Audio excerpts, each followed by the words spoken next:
Hey everyone, here's a quick video on if you've got a Mac and you'd like to project it using your new Apple AirPlay.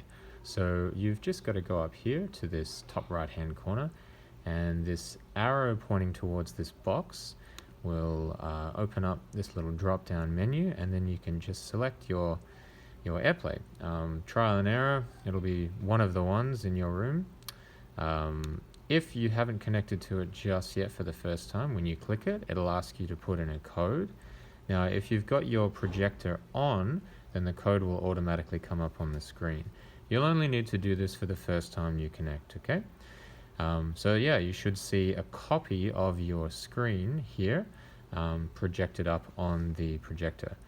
Now, if for whatever reason this isn't here, I'll just stop airplaying for 1 sec. If that little icon isn't there, then all you need to do is go up to the top left-hand side, click on the Apple, and then go to System Preferences.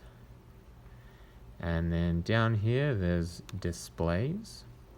And then you want to make sure that this is checked here. Show mirroring options in the menu bar when available. Okay?